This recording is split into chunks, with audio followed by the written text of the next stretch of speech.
truth sucks, and you have to do some serious homework and do some serious cleaning up there to realize how messed up everything is. And people are not willing to do that. Not many people are willing to face the truth, and truth is very unpopular. It makes people think.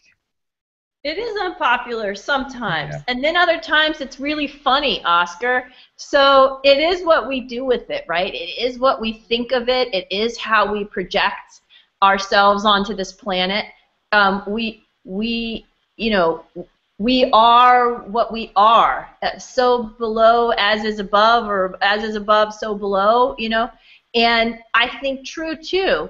If you want that change, like Gandhi said, we need to be that change. Whatever you want, reflect that in how you are and what you do and what you say, you know. Yeah. And that's absolutely how we can steer a giant planet. So here's the thing: we have these monumentous problems, right? Huge. They're so huge. And my neighbor once told me this, like 20 houses ago, right? He was a captain for a very large ship. He's an icebreaker ship that goes into Lake Erie. And one time he was describing how big the ship was, and I couldn't put my mind around a ship being as big as what he was saying. He said, well, let me put it this way. How long do you think it takes for me to turn the ship around? I said, I don't know, 2 hours, 3 hours. He says, it takes 3 days to turn a ship around that's this big. How? Is it because of ice?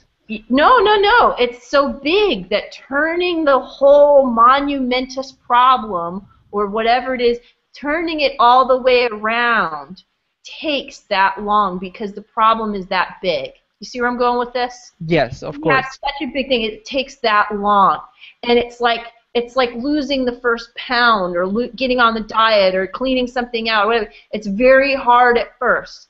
Very difficult. We're pulling it sideways. We're pulling it uphill. We're taking people with us, and that's even harder. Like anytime you want to do something and affect change, and you have to bring other people in on that with you, oh my God, because like forever I could be recycling diapers in my living room and eating, you know, dirt, or what, like really being a granola crunchy. I could be as crunchy as I want, right? But if I don't have other people with me, right, then if we're not collectively teamworking this, you know, the guy who's holding the titty bar flyer while he's drinking a beer and he's watching the Kardashians or whatever, that guy has to come with us because we're on a journey together, right? Yeah, we're on this giant globe, this orb, and we're all on it together.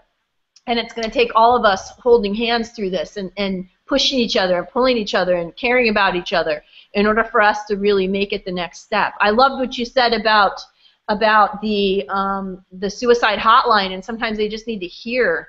Maybe one of the things we need to do when we're in our 11th hour, when we've just been diagnosed with cancer and we think the planet's dying, you know, maybe we need to hear each other first, you know, and then start the work, you know, and find all the other people that want to hear you, because I think that's what you're doing, and I think it's brilliant.